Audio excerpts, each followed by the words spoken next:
Aujourd'hui, pour ce premier chapitre, nous allons essayer de comprendre qui était Monet. Qui était Monet? Monet est né à Paris en 1840.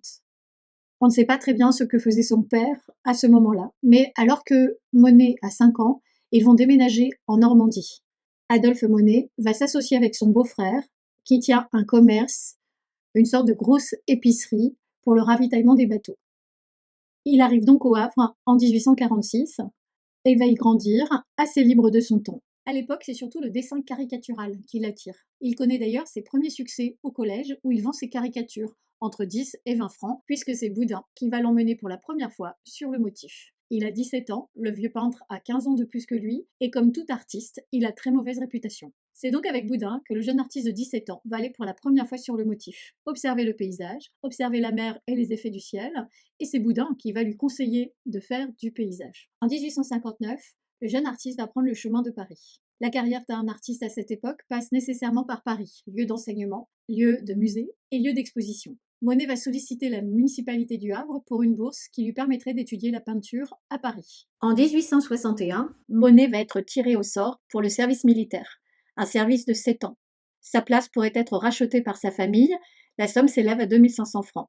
Oui, mais on voudrait que Monet accepte alors d'abandonner sa carrière de peintre. C'est au moment où il s'engage dans le régiment des chasseurs d'Afrique que Monet peint ce tableau. On peut le lire autant comme un autoportrait que comme une nature morte. Souvent peindre en atelier est l'occasion de dire plus sur le peintre que sur sa peinture, ou tout du moins autant. On voit d'abord la palette et les pinceaux, qui annoncent que nous sommes dans l'atelier du peintre. Un paysage est accroché au mur. Il nous rappelle les goûts de Monet pour la peinture de Troyon, de Daubigny et de l'école de Barbizon. C'est aussi à Barbizon que l'on se met à la peinture sur le motif. 2 éléments pourraient aller avec son engagement, les pistolets accrochés au mur, mais qui pourraient être aussi des outils d'atelier, et puis ce chapeau au premier plan, qui rappelle la coiffe des régiments d'Afrique. Monet ne restera pas longtemps au service militaire. Il tombe malade, une fièvre typhoïde, et il est envoyé passer 6 mois en convalescence dans la métropole. Le salon, passage obligé de tous les artistes du 19e siècle, il est temps que Monet y fasse son entrée. C'est au salon de 1865 que Monet va faire son entrée, avec un paysage de grande taille, qui est même remarqué. On va même se poser une question. Est-ce que le jeune Monet n'essaierait pas par son patronyme d'attirer l'attention en changeant une lettre et s'accaparer la gloire d'un certain Manet? La pointe de la Ève n'est pas véritablement un paysage. Il s'agit plutôt d'une scène de vie quotidienne, puisqu'au premier plan, nous voyons des pêcheurs, nous voyons probablement ceux qui sont venus mettre à l'eau le bateau qui s'éloigne. Le ciel et la mer sont chargés et séparés, comme Boudin l'avait conseillé à Monet, par une ligne bien droite.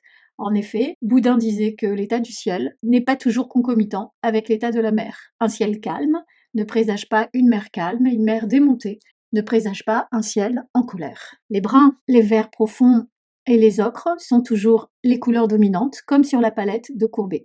L'œuvre est caractéristique des recherches des paysagistes influencés par l'école de Barbizon. Monet n'attend même pas la fin du salon où il connaît un succès pour entraîner ses amis, Renoir et Sisley, en forêt de Fontainebleau. Aller à Fontainebleau, c'est aller dans le laboratoire où s'est élaborée la peinture de paysage de la fin du XVIIIe siècle au deuxième quart du XIXe siècle. Dans ce tableau, on a surtout l'impression d'un jeune artiste qui cherche encore ses repères techniques. C'est d'abord un exercice de perspective, où il utilise l'alignement des arbres pour créer la perspective albertienne. L'arbre situé au premier plan nous sert à nous spatialiser. Il permet au spectateur d'appréhender la profondeur du tableau. On le retrouvera sur d'autres œuvres de Monet, on le retrouvera surtout sur les œuvres de Cézanne et la montagne Sainte-Victoire. Il va aussi utiliser la perspective atmosphérique. Plus on va dans le lointain, plus les choses ont tendance à devenir floues et à toucher la couleur bleue. Peinte à la palette, elle est toujours celle des peintres de Barbizon. Mais alors, comment Monet est-il passé de cette palette sombre, marron, héritée de l'école de Barbizon, aux couleurs lumineuses de l'impressionnisme? Eh bien, si vous voulez le savoir, rejoignez-nous sur la masterclass Monet pour en 4 séances tout connaître de l'œuvre de Monet. À bientôt!